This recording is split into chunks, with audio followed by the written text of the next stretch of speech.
Hello, everyone. This is Nikki Yu, also known as Faces Trader, and you're watching the Awesome 10X Philippine Market Update.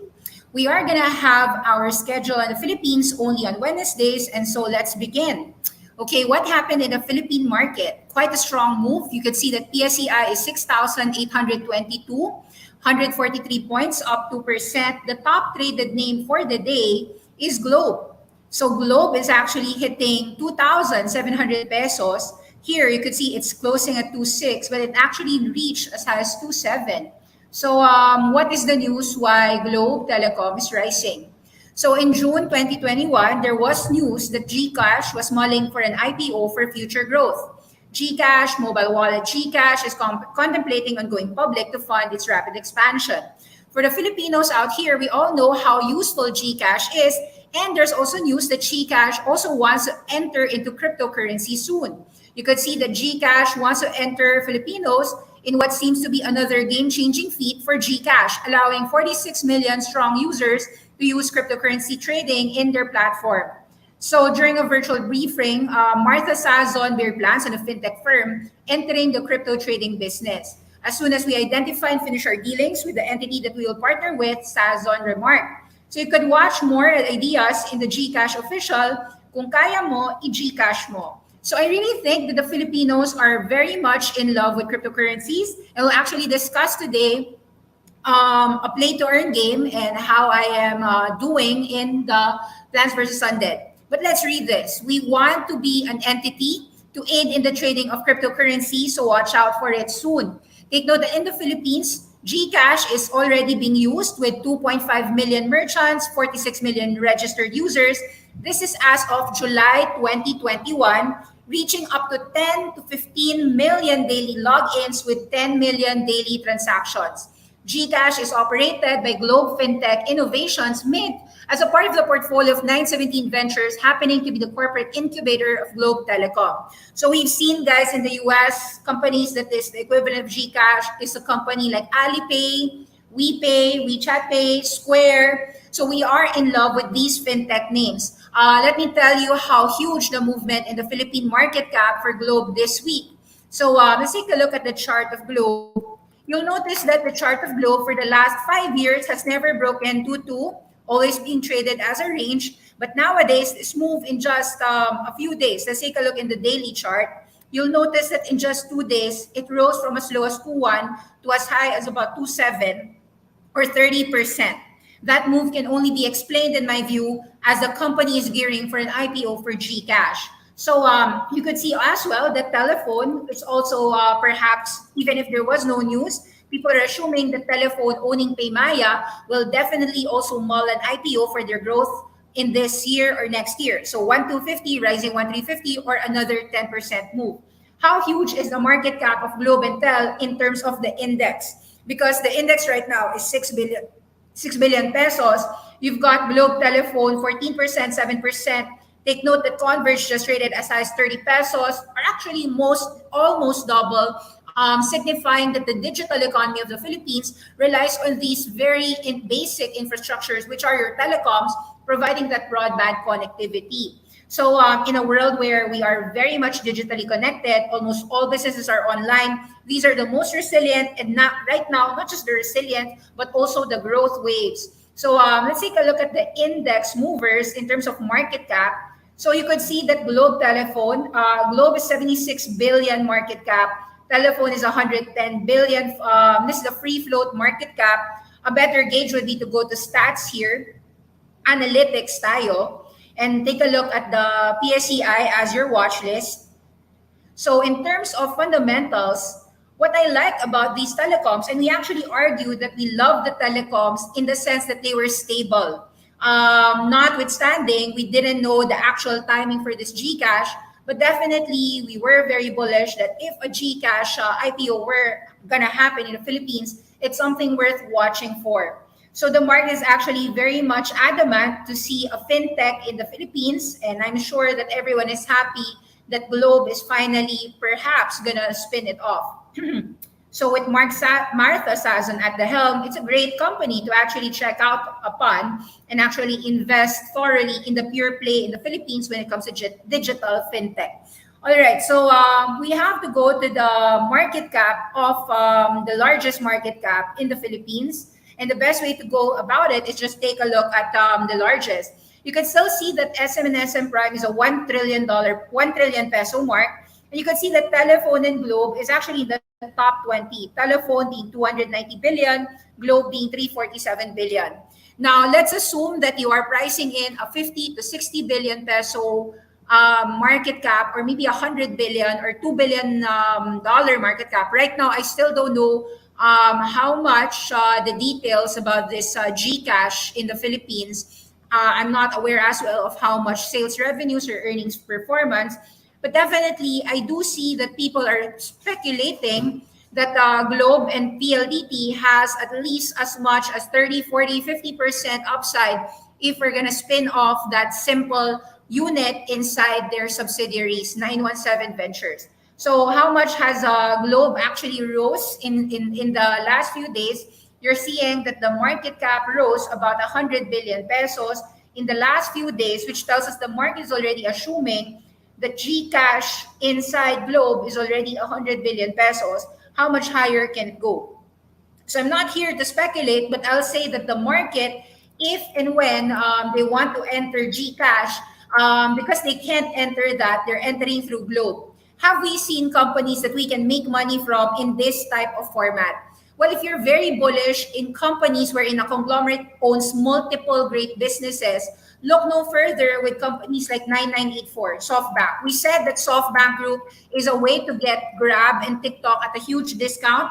Please take a look at our deep dive of that. And so far, SoftBank, after 10,800 yen, is now trading at 6,200 yen. You have a 40% discount. People are asking me, Nikki, should I buy SoftBank? And I said, yes, we will buy 6,062 yen here on SoftBank Group. And definitely, guys, there's so many ways to make money.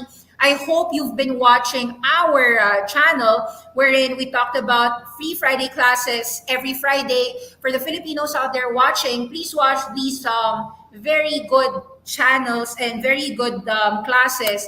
We talked about on August 6th, bulls are back.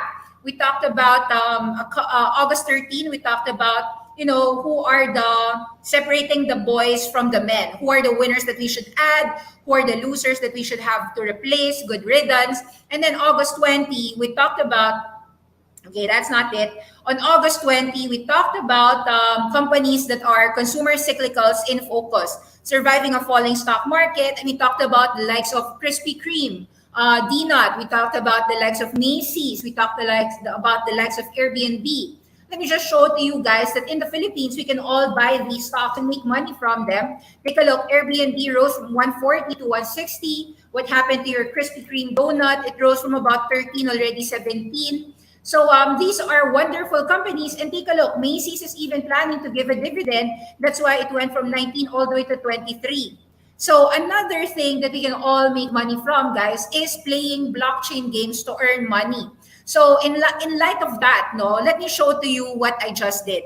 So in Awesome 10X, I have never actually played any crypto blockchain game. This is the first game that I've done, meaning I've not ridden the Axie Infinity craze. But here's what I like.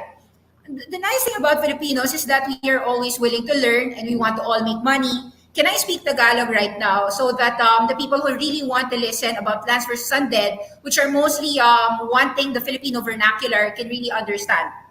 First and foremost, I say that the best, there are so many great crypto channels in the Philippines that are all playing blockchain to earn.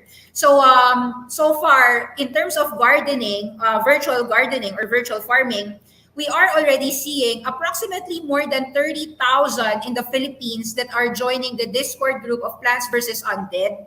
And you could see that the Filipinos all across the world are actually number one in using blockchain games to earn money, to earn crypto, guys. So it's very natural for GCash to really help all these Filipinos who wants a very easy alternative to deposit their Binance, to deposit their BTCs, to deposit their Ethereum, so that they can convert that BTC, Ethereum, and Binance all to crypto. So, and all the other currencies. So here in Plants vs. Undead, the first thing you have to do is open your MetaMask wallet. So who are MetaMask wallet, you can just go to the metamask.io. It is a Chrome extension. It is a crypto wallet, a gateway to your blockchain apps. Sorry, I'll do Taglish because I can't also speak straight Tagalog. So Taglish tayo. Okay, so crypto wallet, you just download that. You can download it in Chrome, in iOS, or in Android. You can store most of your smart chains. So you can install your Ethereum, you can install your Binance Smart Chain. In this game, because we are specifically playing Plants vs. Undead, I want to still share to all the Filipinos out here watching this channel that you can actually look at playtoearn.net/blockchain games. A lot of Filipinos made money playing Crypto Drake Ball, and you could see here what's the status. The live status, the NFT means that you need NFT support. Free to play, it says here, sorry, NFT required. Play to earn crypto, yes. So all of these are play to earn cryptos. This one is something that I myself is looking forward to. An Ethereum and EOS blockchain game use Blanco's block party. So you could see that it's in beta test mode. You can use a device in the Windows, so you can use your computer. And then all you need to do is it free to play? Yes. Is it play to earn? Yes. And is it an NFT? Yes. So you will be playing to earn crypto in terms of NFT. Social engagement, you could see, of course, the best games that are getting. Number one, Blanco's Block Party. Number two, Axie Infinity. Number three, Gods Unchanged. Four, Lost Relics, Kaiju Worlds, Baby Burger Time, Farmer's World. So we are actually looking forward to discuss the top games. So since Axie Infinity, medyo mahal na yan, it's a little bit expensive. Barrier to entry is quite high. I'm gonna tell you how much you need for a simple blockchain game. So some of the people are just using 5,000 pesos, 10,000 pesos. You could actually, yes, you could all actually follow this crypto channel. Let me share to you crypto channels that I found very relevant. Dagdag Kita is a very good blockchain channel. How to buy your tokens, buy Namon new token. Dagdag Kita has 63,000 subscribers, 75 videos. It talks a lot about blockchain games. That's why I like it.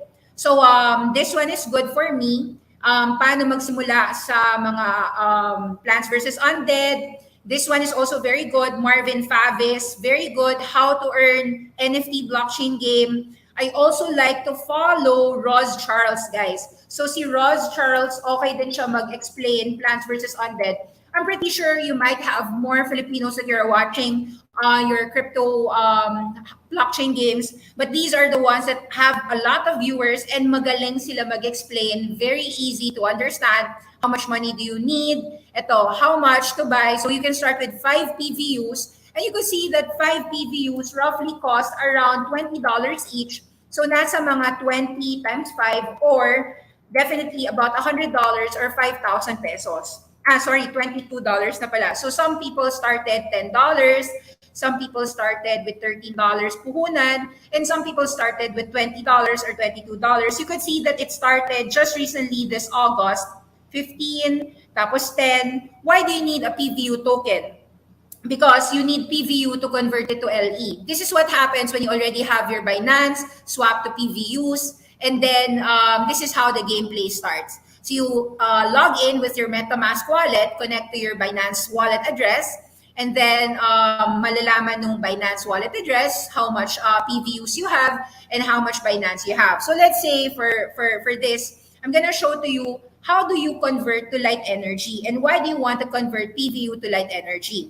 Okay, so here you could see that 1 LE to PVU, you need about 100 light energy to convert to PVUs. So if it's not 100, I cannot convert this to money. So every day, if I have 50 LE, how much am I earning? 50 LE, I could convert it. Kung 100 LE to, I could convert it to 1 PVU. I could deposit that to my Pancake Swap, deposit it to Binance, and then sell those Binance tokens.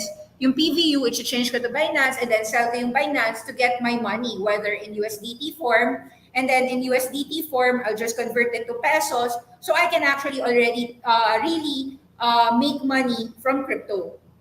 So how do you make money from crypto? From just watering your plants, how long does it take? It took me about 15 minutes or 30 minutes maximum to water all my plants. So you have to water your plants twice a day. Ito, I've watered some of my plants. I have a light plant, electro plant. Medyo ginastosan ko siya na tipong I didn't actually just grow some planting tools. I bought some plants, a seed. So why do I buy a seed? This is why it makes sense, no? When you see this LE 773 for every 60 hours, if my cost here was 100 PVUs, to tell you the truth, 100 times 20 ako. Kasi $20 na yung PVU tokens ko eh. So $2,000, I did some math here. So let me open to you Nikki PVU. Pakita ko sa inyo that in the marketplace, you could do many things, no? Medyo sineryoso ko ng konti. Take a look how much each plant will generate per hour. So how much also is the cost? So palakihin natin to guys, para sa mga addicts sa mga crypto blockchain games. Let me just show to you a quick sampler.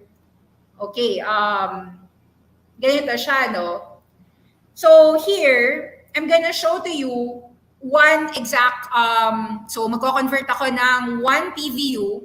If I'm gonna convert, minimum kasi ng order is 5 PVU to 70 LE. This is me planting. So I'm gonna show to you. Okay lang, sige, so confirm. So dadami yan, magiging 380 yan. Confirm, confirm. Okay. Mabagal lang, but still, listen. Okay. Nasaan na yung pera ko? Reload. Baka nag-farming maintenance to. Oh my God, shock. Sorry, na-farming maintenance nga ako. Sorry, I can't show to you. Kasi, guys, kasi itong si Plants vs. Undead, may oras lang. So I think yung time slot ko for the day, for today is about I think I was 1:50 to about 2:50 p.m. So I'll need to wait 4:50 p.m. to show to you my farm again. Either way, what I did was, I'm gonna show to you the marketplace. So yung farm, I cannot farm to show to you. But here in the marketplace, you could buy plants, you could buy mother trees, you could buy lands, and then may mga haciendero, they can have, ito they're spending 3,000 PVU. Imagine mo 3,000 PVU times 20, that's $60,000. Ito, grabe, $60,000, that's 3 million pesos. This is about 10,000 PVU times 20, that's $200,000. You get 3 lands, tapos may 88 seeds ka. Ito yung para sa mga super unusual whales na talaga to, no? Either way, for the ones who are starting, medyo mahal to buy a seed. One seed is 100 PVU, especially if you're starting out, that's a lot of money. 100 PVU times 20 is $2,000. But is it worth it? Okay, so here's how it works. If I bought a seed, ako kasi random seed, I got a seed that generates to me, nakita nyo naman, 773 LE over 60. So, i-math natin yan. Okay. So, let's say, naggastos ka ng 100 PVU. Okay? Sorry, palakihin natin. Nakikita ba? Cost in PVU is 100. Cost in LE is 100 times 100, di ba? Kasi, di ba, 10,000 LE yun. How many hours will I break even? How many days to break even? So let's say 773, 60, it means na nag-generate yung plant ko ng 12.88 light energy per hour. In a single day, that means that I have, since I have to generate 10,000 LE, how many hours will that take? So divide natin. 776 hours. How many days to break even? Since 24 hours in a single day, walang pahinga naman yung mga plants natin, hindi naman yan mag-CR break or whatever. So it means that in 32 days, bawi na nung plant ko yung light energy that it generates. Yung electro ko, nag-break even in 32 days. So in 32 days, meron na akong kinita, assuming $20 pa rin yung PVU token, it means na kumita na ako ng, in 32 days, kumita na ako ng, nito, yung 10,000 LE ko na cost, which is, magkano yung 10,000 LE ko? $2,000. So, saan ka kikita ng 100,000 pesos in 32 days? Syempre, it's very hard. Kaya ito, NFT, the speculation here is that the PVUs will always remain $20 above. And what happens if PVU goes down? And what is the mechanic for PVU? Why will it go up or why will it go down? There are three useful reasons why PVU tokens will go up. First, you have to understand the usability. The game kasi is gonna be launched next 3 months. In the game, you will play against other plants or other undead. Kaya siya plants versus undead. Let me show to you yung plants versus undead. Meron ako ditong dinownload na beta version. You could see the beta version inside the website. Let's go to Plants versus Undead, the game, the video game. So, ito siya, Plants versus Undead. You could read the white paper and then you can understand it better. So, for those who are playing Plants versus Zombies, gets nyo naman yan on how you can utilize the plants and make money in return because there are plants with level of attack and there are plants that have a fire element. It depends on the element. I also suggest to people, you go to the Plants vs. Undead Discord channel so that you can understand the mechanics of the game. If you're a new gardener, what you should do as a farm mode, nandyan yun. So a few things to understand. As a beginner, why is it that it makes sense to start with 5 PVUs or $100? So meron nang nag-compute ng math na yan. Papakita na lang natin ngayon sa inyo sa Excel sheet, no? Ito yon. Actually, susulat ko, I'm not sure if makikita nyo yan. So, sige. If you are sa 5 PVU, you can start farming. Sa pag-farm mo, you will need sunflower saplings. Ang isang sunflower sapling will cost you 100 LE. So, 100 LE, light energy, magkakaroon ka meron kang free na 5 plots of land. So, meron kang 5 plots of land, magagastos ka ng 100 LE, di ba? Ito yung LE mo, plots of land. Ito yung LE mo. Madali siya to understand kapag may pictures eh. Teka, paano ko ba ipapakita sa picture? So, mahal mag-buy ng seed. So, una talaga gagawin mo is magpa-farm ka. Pero hindi ko mapakita yung farm ko kasi nag-hang. Anyway, ito kasi na to. Ito, passive income na to. Nagpa-farm yan mag-isa, meaning nag-generate na yan ng light energy. Pwede ka mag-grind, nagdidelete ka lang sa mga plants ng ibang tao. And also, if you have mother tree, kasi if you have 1 plot of land, you can only have 5 plants and 1 mother tree. So, nakaseed ako na meron akong isang mother tree kasi na sunflower mama. So, ito, hindi ko siya ma-farm. So, ginawa ko na lang for sale muna. So, sa marketplace, marami kang makikita dyan. If you want to buy a plant, nandyan yun. Meron din mother tree. Of course, the characteristics of a mother tree is that it can generate a seed. So, mas mataas yung presyo ng mother trees because they can generate seeds. Ito, I posted this 20 hours ago. Ito ako Feeling ko madadan yan. May bibili yan. Yung iba nga nagbebenta 120 PVUs. Even with lower heart speed. Ito, parehas kami ng attack, 125, 300. So, between me and this, syempre mas okay to, 17,600 heart points. Tapos, ang difference ko naman dito, 17,900 hearts, 12 PVU. So, nakakamura ka talaga dito. Okay.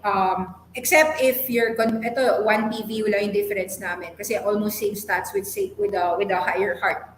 Okay, so each plant, different stats. Eventually, you will play a game and your games will earn PVUs na you can sell. So, nag-earn ka ng LEs or PVUs as a token. So, that's how you earn money. That's most straightforward way. If you don't want to farm, bibili ka ng plants. So, yung plants, bibili ka dyan, mas mahal na yan. So, pag nagbe-breed ka, isipin nyo na lang guys, parang Pilipino, nagpla-plant ka, pag baby, mura pa. So, how much is the murang saplings? Doon tayo sa pinakamura. Ang isang sapling, guys, sorry mali yan, maling Excel to. 1 sapling today, 1 sunflower sapling is 100 LE. Yan yung cost, okay? And you can buy 5 of them. So that means 500 cost. They can generate 250 LE per 72 hours or 3 days. So, paano ibig sabihin nun? If I spend, ito na, nag-spend ako ng 5 na sapling, 1,250. Pag nag-grind ka every day, meron kang kikitain na 50 LE. So, grind water, no? Meron kang 150 LE, kinita mo yan. So, kumita ka ng, bale, ito yung cost mo, no? Cost, 1,250. Tapos, sorry, ito yung reward mo. Ulitin natin, pangit yung ano ko eh, pangit yung mga Excel sheets ko. So, I had a costs, 500, ginastos ko for isang sunflower sapling, 100 times 5. Tapos, 200 times 1. Ito, sunflower mama. So, ito, negative 500 cost, negative 200. Na-generate niyan is 250 per 72 hours. So, in 3 days time, nag-generate na ako ng 1,250 LE in 3 days time. Ito, 6 days times pa siya mag-generate. So, in 6 days time, nagkaroon siya ng 850 LE after 6 days. No? So, yung 200 ko na puhunan, kumita ng 850. So, gawin na natin ito. After 3 days, kumita na naman yung sapling ko. Pero i-generate ko yon. So, negative 1,000. Kasi in 6 days time, no? Bilangin natin in 6 days time. So, in 6 days time, kumita ka na ng magkano? 2,100 LE. Ang puhunan mo dyan is magkano? 1,200 LE. Pero dinilagan mo yan. So, let's say, nagdilig ka, 50 LE lang naman, may 100 na dilig na yon. So, 50 LE, nag-cost yan, 50 LE. Nagbili ka rin ng pots. So, sa 5 small pots, ang cost niyan is, magkano cost ng isang small pot? 50 LE.